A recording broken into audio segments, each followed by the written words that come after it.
अस्सलाम वालेकुम अजीज़ तलबा व तलबात, उम्मीद है कि आप सब खैरियत से होंगे और अपने अपने घरों में महफूज होंगे। इससे पहले हम 9th क्लास के चैप्टर नंबर 2 के न्यूमेरिकल्स कर रहे थे और हमने 5 न्यूमेरिकल्स सॉल्व कर लिए थे। अब हम नेक्स्ट की तरफ बढ़ते हैं। सो 6th न्यूमेरिकल है, a train starts from rest with an acceleration of 0.5 metre per second square, find its speed in kilometre per hour when it has moved through 100 metre. अब वो ये कहता है एक गाड़ी है जो कि रेस्ट से स्टार्ट करती है, सपोज ये रेस्ट है, यहां से स्टार्ट करती है। हमें पता है कि रेस्ट से स्टार्ट करेगी तो इसकी जो इनिशियल वेलोसिटी है वो क्या हो जाएगी, 0। यहां पे जिसका एक्सेलरेशन है वो क्या हो जाता है, 0.5 मीटर पर सेकंड स्क्वायर, और इस दौरान ये डिस्टेंस कितना तय करती है, 100 मीटर डिस्टेंस ये तय करती है। सो अब हमसे कहा जा रहा है कि आप इसकी जो स्पीड है उसे कैलकुलेट करें, इसकी जो स्पीड है उसे कैलकुलेट करें। सो हम यहाँ पे हमें याद है कि हमने 3 इक्वेशन ऑफ मोशन को सॉल्व किया था। सो हम थर्ड इक्वेशन ऑफ मोशन को यूज करेंगे। अब Vf निकालने के लिए, या सपोज एज Vi भी होता तो भी आपके पास 2 इक्वेशंस बेस्ट हैं, एक फर्स्ट और एक थर्ड, एक फर्स्ट और एक थर्ड। अब इशू ये था फर्स्ट में कि उसमें टाइम गिवन नहीं था, तो मतलब हमें पहले टाइम निकालना पड़ता, फिर हमें ये पार्ट सॉल्व करना पड़ता। तो उससे बेहतर है कि हम इसे डायरेक्ट थर्ड में ही पुट कर दें जहाँ पे टाइम है ही नहीं, क्योंकि हमने थर्ड में यही कहा था कि हमने एक इक्वेशन ऐसी बनानी है जिसमें टाइम एक्सक्लूड हो। सो सेम एज यहाँ टाइम नहीं है तो इसी के अंदर पुट कर रहे हैं। सो थर्ड इक्वेशन है 2s = vf² - vi², और vi क्या हो चुका है, रेस्ट में 0 हो चुका है, रेस्ट पे क्या हो चुका है, 0। सो ये पार्ट हो गया 0, तो बाकी क्या बच गया, 2s = vf², 2 a की वैल्यू 0.5 और s मींस के डिस्टेंस 100 = vf²। अब पॉइंट को हम फ्रैक्शन में चेंज कर देते हैं। सो ये हो जाएगा 5/10। सो 2 5 10 डिवाइडेड बाय 10। सो ये दोनों आपस में क्या हो जाएंगे, कैंसिल। सो ये हो जाएगा 100 = vf²। सो अब इसका हम स्क्वायर रूट ले लेते हैं, क्योंकि स्क्वायर है तो स्क्वायर में हमें सिंगल टर्म चाहिए, डबल नहीं चाहिए। तो हम क्या करेंगे, यहाँ पे इसका स्क्वायर रूट ले लेंगे। सो vf² का स्क्वायर रूट = 100 का स्क्वायर रूट। सो स्क्वायर से स्क्वायर रूट कैंसिल, 100 का स्क्वायर रूट होता है 10। अब क्वेश्चन में उसने हमें कहा था कि हमें किलोमीटर पर आवर के अंदर वैल्यू चाहिए, मींस कि आपको किलोमीटर फी घंटा की रफ्तार से जो वैल्यू आएगी वो कैलकुलेट करके बतानी है। तो उसके लिए हम क्या करेंगे, हम इसे मतलब कि हमारे पास ये जो 10 मीटर पर सेकंड की वैल्यू आई है, हम इस वैल्यू को चेंज कर देंगे किलोमीटर पर आवर में। अब हमें कैसे पता है कि मीटर पर सेकंड में आई है, क्योंकि हमारे पास एक्सेलरेशन और डिस्टेंस क्या थे, मीटर और मीटर पर सेकंड स्क्वायर में थे। तो इस वजह से हमें पता है कि हमारे पास जो आंसर है वो मीटर पर सेकंड में आया है। अब हमें उसे किलोमीटर पर आवर में चेंज करना है। देखिए, जब हम किलोमीटर से मीटर में जाते हैं तो मल्टीप्लाई करते हैं, मींस के जब हम बड़े यूनिट से छोटे यूनिट्स में जाते हैं तो क्या करते हैं, मल्टीप्लाई करते हैं। लेकिन जब छोटे यूनिट से बड़े में जाते हैं तो हमेशा डिवाइड करते हैं, हमेशा क्या करते हैं, डिवाइड करते हैं। सो सेम है, हम यहाँ पे अब 10 मीटर था, मीटर को किलोमीटर में लेकर जाना है तो वो क्या होगा, डिवाइड होगा। सो 10 / 1000, और सेकंड पहले से डिवाइड हो रहा है तो जब डिवाइड में डिवाइड होगा तो ये ऊपर आ जाएगा। लाइक एज 1 सेकंड को जब हम मिनट में चेंज करते हैं, घंटे में चेंज करते हैं तो 1/3600 आता है। ये पहले से डिवीजन में था तो डिवीजन में डिवीजन हमेशा ऊपर आ जाता है। सो क्या होगा, ये ऊपर आ जाएगा और ये नीचे चला जाएगा। सो अब यहां से 0 से 0 कैंसिल, सो बच जाएगा 36। सो हम इसे किलोमीटर और पर आवर में चेंज कर देते, जो हो गया 36 किलोमीटर पर आवर। तो क्या हो गया, 36 किलोमीटर पर आवर। सेकंड है, सॉरी 7th क्वेश्चन है,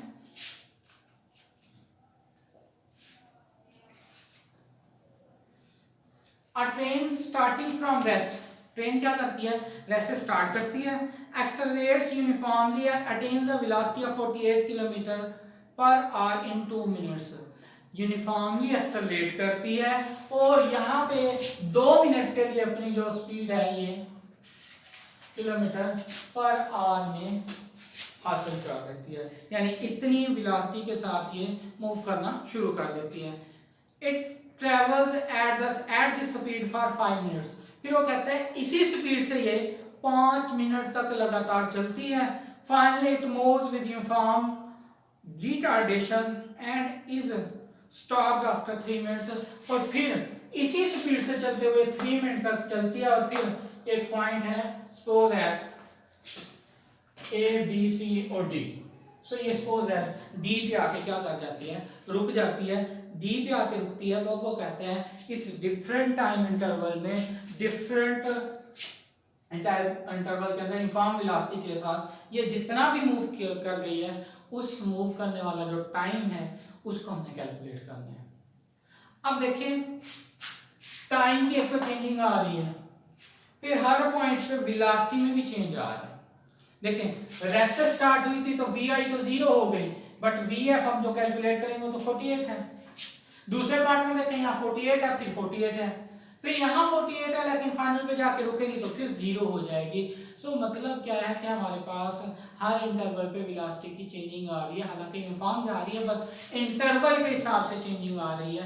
तो उस इंटरवल के हिसाब से चेंजिंग की वजह से हम इसे सॉल्व करते हैं कि हम इसे पार्ट्स में कन्वर्ट कर देते हैं, a से b और b से c, c से फिर d, a से b, b से c, c से फिर d। तो देखते हैं रेस्ट से स्टार्ट हुई इनिशियल 0, यहाँ पे इसकी वेलोसिटी 48 किलोमीटर पर आवर तक पहुंच चुकी थी। तो हमने vf क्या लिखा 48 किलोमीटर पर आवर, हमें मीटर पर सेकंड में चाहिए होती है। सो हम किलोमीटर को 1000 से मल्टीप्लाई करेंगे तो मीटर में चेंज हो जाएगा, और ये चूंकि डिवीजन में है सो 36 से मल्टीप्लाई करेंगे, 100 से मल्टीप्लाई करेंगे तो ये सेकंड में चेंज हो जाएगा। 0 से 0 कैंसिल और मल्टीप्लाई करके आंसर क्या आता है 13.34 metre per second, 13.34 metre per second.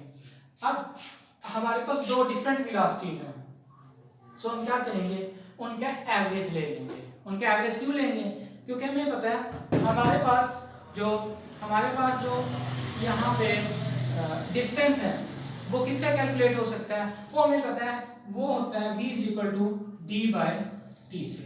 वो क्या होता है v = d/t से। अब हमारे पास वेलोसिटी चूंकि दो हैं, सो हम क्या करेंगे उनका एवरेज ले लेंगे। जैसे हम इसका एवरेज लेंगे सो एवरेज की वजह से हमारे पास एक खास वैल्यू आ जाएगी, उस वैल्यू को इसके अंदर पुट करके हम डिस्टेंस की वैल्यू को कैलकुलेट कर सकते हैं। सो हमने एवरेज लिया vf + vi / 2, 0 + 13.34 / 2। सो अब इसे ऐड करके डिवाइड किया तो आंसर क्या आया 6.67 मीटर पर सेकेंड, 6.67 मीटर पर सेकेंड। अब v = d/t, टाइम हमारे पास 2 मिनट्स है, वो कितने होते हैं 120 सेकंड, यानी 2 × 60, सो 120 second. So d = v × t, d = v × t। So ये हो जाएगा v हमारे पास 6.67 है average velocity, multiply by time, so 120, so ये हो जाएगा 800 मीटर। वो क्या हो जाएगा 800 मीटर। एंड देन फिर हम आते हैं बी पॉइंट पे। बी में देखें गाड़ी उसी स्पीड से चल रही है, बी में क्या है गाड़ी उसी स्पीड से चल रही है, यानी यहाँ पे जब इनिशियल की बात करते हैं तब भी 48 किलोमीटर पर आ रहा है, और फाइनल की बात करते हैं तब भी 48 किलोमीटर पर आ रहा है, क्योंकि गाड़ी रुक नहीं रही। सो यहाँ से हम कहते हैं vi और vf जो के इक्वल हैं। सो हमने पहले उन्हें मीटर पर सेकंड में कन्वर्ट किया हुआ था, हम वही वैल्यू यहाँ पे लिख देते हैं। एवरेज कैलकुलेट करेंगे vi + vf / 2, सो सेम है हमारे पास वैल्यू आ जाएगी। अब अगेन इसी फार्मूले के अंदर पुट करेंगे, सो t = टाइम है 5 मिनट, सो 5 × 60 300 सेकंड्स आ जाएगा। And then d = v × t, v हमारे पास 13.34 आया है और t हमारे पास 300 है, मल्टीप्लाई करेंगे हमारे पास आंसर क्या आ जाएगा 400 4002 मीटर, 4002 मीटर। थर्ड वन देखते हैं। थर्ड वन में हम कहते हैं गाड़ी सी से चलती है और डी पे रुकती है, यानी चलते हुए सी से आ रही है और डी पे क्या कर रही है, रुक रही है। सो यहां से देखें सी पे इनिशियल वेलोसिटी की वैल्यू तो सेम वही 13.34 मीटर पर सेकंड हो जाएगी, बट जब रुक जाएगी तो फाइनल क्या हो जाएगी, जीरो हो जाएगी। रुक जाएगी तो फाइनल क्या हो जाएगी, जीरो हो जाएगी। सो टाइम हमारे पास 3 मिनट है, 180 सेकंड हो जाएगा। एवरेज कैलकुलेट करेंगे।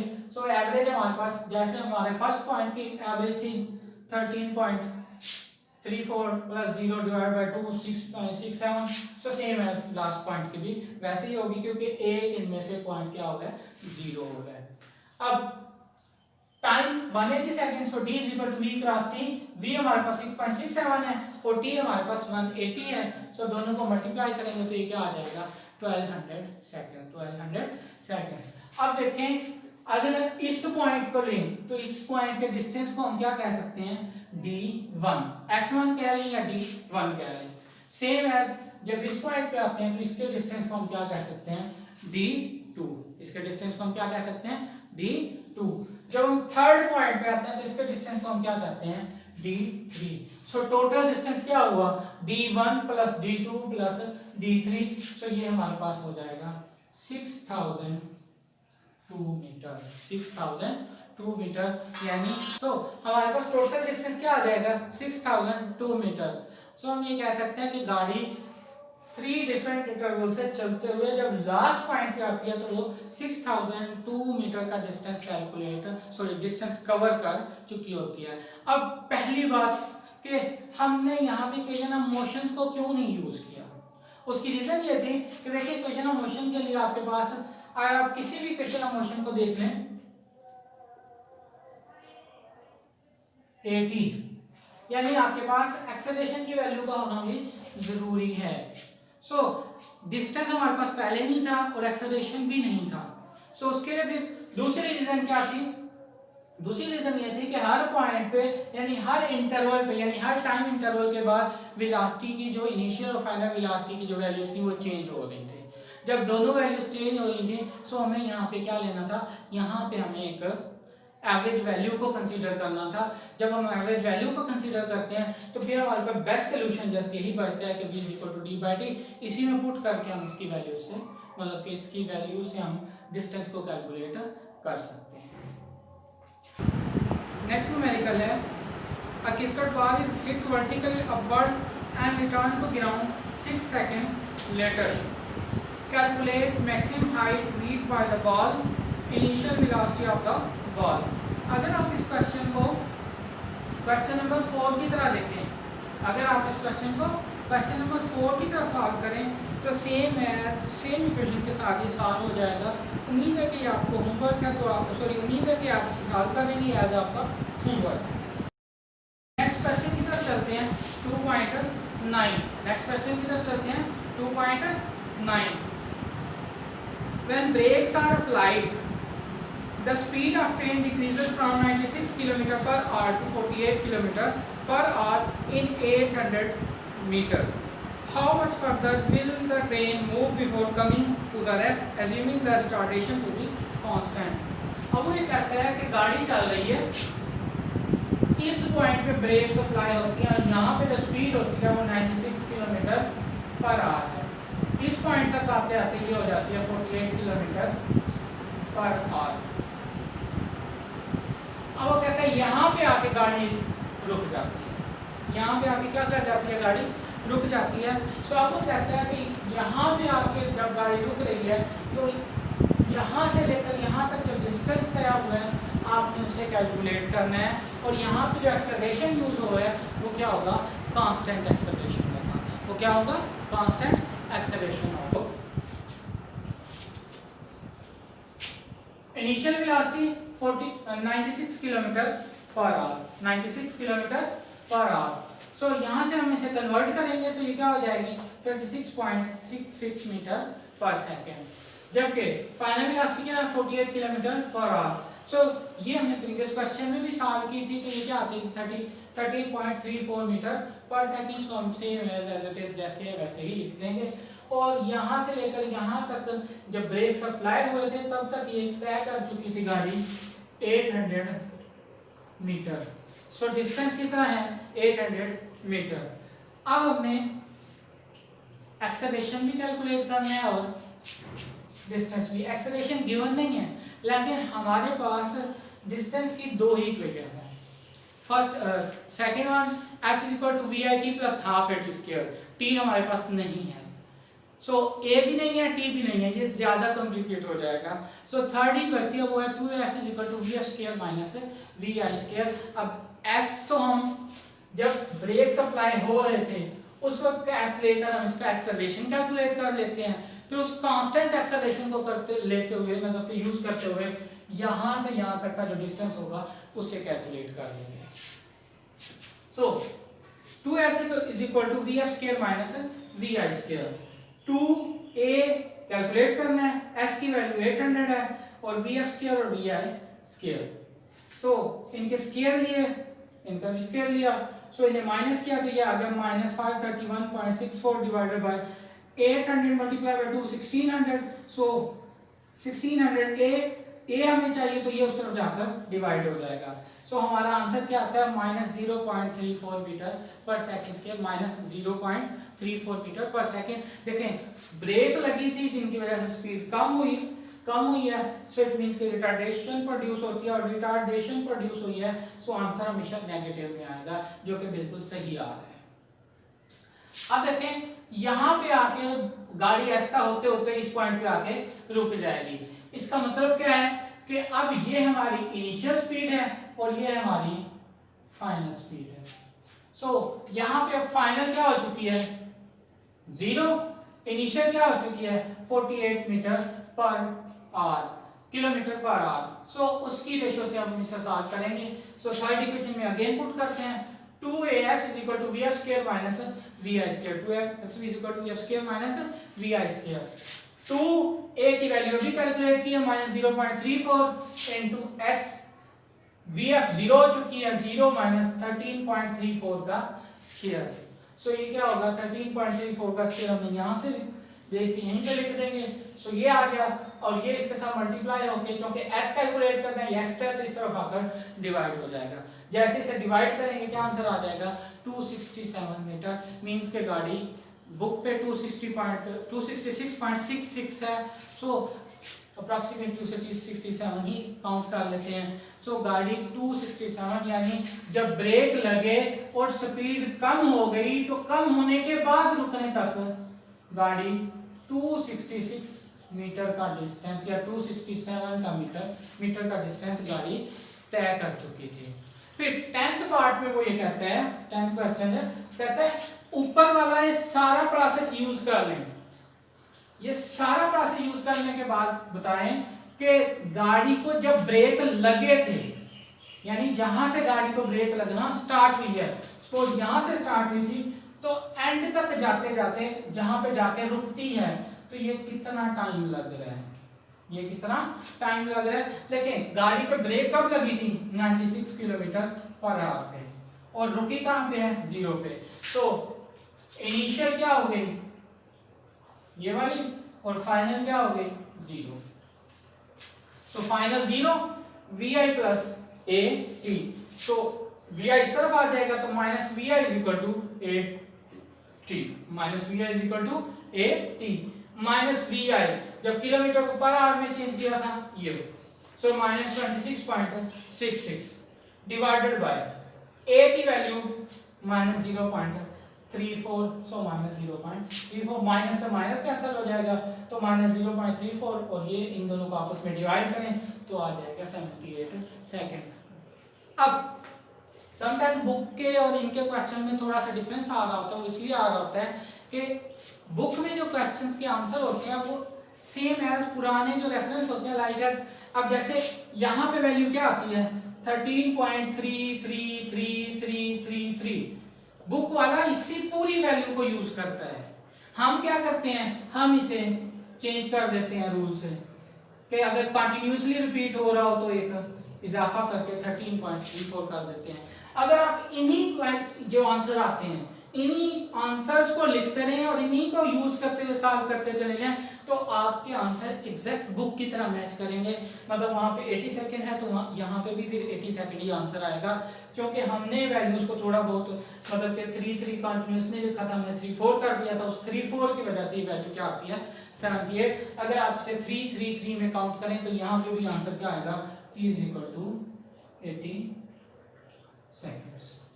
आई होप कि आपको न्यूमेरिकल्स समझ आ गए होंगे। इनकी ज़्यादा से ज़्यादा प्रैक्टिस करें, जितनी ज़्यादा प्रैक्टिस करेंगे उतने ज़्यादा आपके कंसेप्ट क्लियर होते चले जाएंगे।